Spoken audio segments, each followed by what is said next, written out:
الشیطان الرجیم بسم اللہ الرحمن الرحیم والفجر ولیال عشر.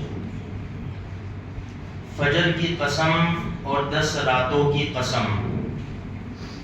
اللہ پاک جب کسی چیز کی قسم کھاتا ہے تو اس کی اہمیت بتلاتا ہے. جب فجر کی قسم کھائی تو کون سی فجر ہے؟ فجر تو روزانہ ہوتی ہے. مختلف روایات ہے. ایک روایات میں 10 ذی الحجہ کی فجر، بقرہ عید کے دن کی فجر، اس لیے کہ یہ ایسا دن ہے جس کی رات نہیں ہے. شرعاً عرفہ کی 2 راتیں ہیں. اسلامی اعتبار سے پہلے رات آتی ہے پھر دن. ابھی جو رات شروع ہوئی ہے وہ جمعرات کی رات ہے. کل جمعرات کا دن ہوگا. جیسے غروب ہوگا جمعرات کا معاملہ ختم، جمعہ کی رات شروع ہو جائے گی. پھر کل تو عرفہ کی 2 راتیں ہیں. عرفہ کے دن سے جو پہلے رات آتی ہے وہ بھی دن ختم ہونے کے بعد جو رات شروع ہوتی ہے، ہم بول چال میں تو عید کی رات کہتے ہیں، لیکن شرعاً وہ عرفہ کی رات ہے. تو اب یہ الگ قسم کی صبح ہے جس کی رات نہیں ہے. تو اللہ نے کس کی قسم کھائی ہے؟ والفجر، فجر کی قسم. ولیال عشر، 10 راتوں کی قسم. رات تو روزانہ آتی ہے. یہ 10 راتیں کون سی ہیں؟ مشہور قول کے مطابق یہ 10 راتیں، اگر ابھی چاند نظر آ گیا، اور ممکن بہت ہے کہ چاند نظر آ ہی گیا ہوگا اور ہم ذی الحجہ میں داخل ہو گئے، اگر چاند نظر آ گیا تو یہ مبارک راتیں شروع ہو گئی. اب کیسی مبارک راتیں ہیں وہ بھی سن لو میرے بھائیو. دن بھی مبارک، رات بھی مبارک. دیکھو جب رمضان کا مہینہ ہوتا ہے نا تو آواز کیا لگتی ہے حدیث میں بھی کہ رمضان کے آخری عشرے میں شب قدر کو تلاش کرو. یہ آواز لگتی ہے. شب قدر فکر نہیں ہے، شب قدر تلاش کرو. ہاں، جس کو شب قدر مل گئی اور اس نے عبادت کر لی، 1000 مہینوں سے زیادہ اس کو ثواب ملے گا.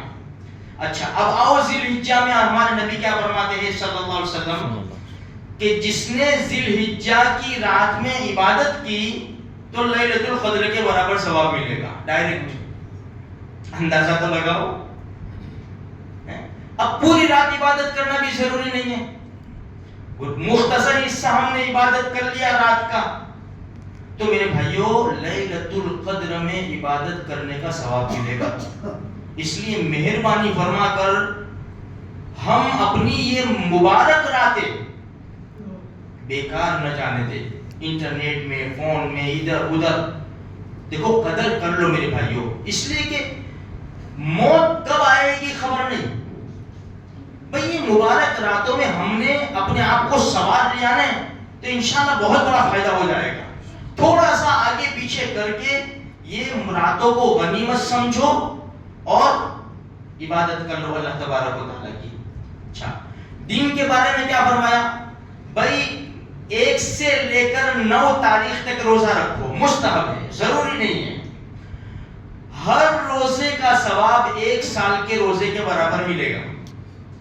اچھا، 9 ذی الحجہ کا روزہ عرفے کے دن کا، اس کا پھر الگ ہے. فرمایا یہ سال کا ثواب تو ملے گا، لیکن اگلے پچھلے سال کے گناہ معاف کر دیے جائیں گے. اگر کوئی 9 روزے نہیں رکھ سکتا سالن، تو 9 تاریخ کا عرفے کے دن کا روزہ رکھے. یہ عرفہ کا وہ دن ہے میرے بھائی کہ سب سے زیادہ شیطان جو ذلیل ہوتا ہے نا، رسوا ہوتا ہے نا، وہ عرفے کے دن ہوتا ہے. مٹی سر کے اوپر ڈالتا ہوا بھاگتا ہے وہ.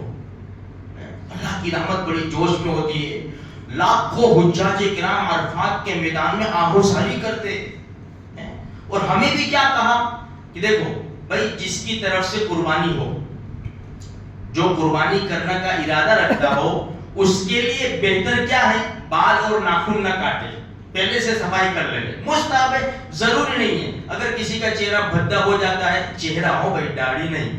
لوگ پوچھتے ہیں مرزا وہ قربانی کرنے کے لیے کیسا داڑھی کا مسئلہ؟ داڑھی تو ویسے بھی نہیں بنا سکتے، نہیں کاٹ سکتے میرے بھائی.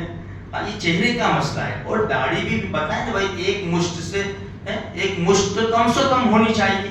یہ کٹ ڈالی یہ تو فیشن کی ڈالی ہے. ہاں کوئی یہ نیت کرے کہ آہستہ آہستہ انشاءاللہ میں بڑھاؤں گا, چلو ٹھیک ہے, ایک شکل میں چلو مان بھی لیتے ہیں. تو میرے بھائی یہ مستحب ہے, بھائی جو قربانی کرنے کا ارادہ رکھتا ہو تو بال اور ناخن نہ کاٹے. اس کی ایک وجہ کیا بتائی علماء کرام نے اور کتابوں کے اندر, کہ حجاج کرام احرام کی پابندی میں ہوتے ہیں, پراگندہ بال پراگندہ حال ہیں, تو چادروں میں ادھر بھاگتے ہیں ادھر بھاگتے ہیں, پتہ نہیں کوئی بس دیوانہ وار گھومتے ہیں, نہ ناخنوں کا کوئی ٹھکانا نہ بالوں کا کوئی ٹھکانا, کچھ بھی نہیں. تو ہمیں کہا کہ تم کم سے کم نہیں پہنچ سکے, کم سے کم ان کی نقل تو اتار لو, بالوں میں نقل اتار لو, ناخنوں میں نقل اتار لو, اتنا تو کر لو تم. تو میرے بھائیوں یہ سب عشق کی باتیں ہیں, محبت کی باتیں ہیں. دیکھو جس کو جس سے محبت ہوتی ہے نا وہ اسٹائل پہ آتا ہے. بھائی کوئی کسی کو کرکٹر سے محبت ہے, کسی کو ہیرو سے محبت ہے, تو ان کے کلچر میں ڈھلنا چاہتا ہے. تو اب نبی سے اچھی محبت کہاں سے رکھوں گے میرے بھائیوں؟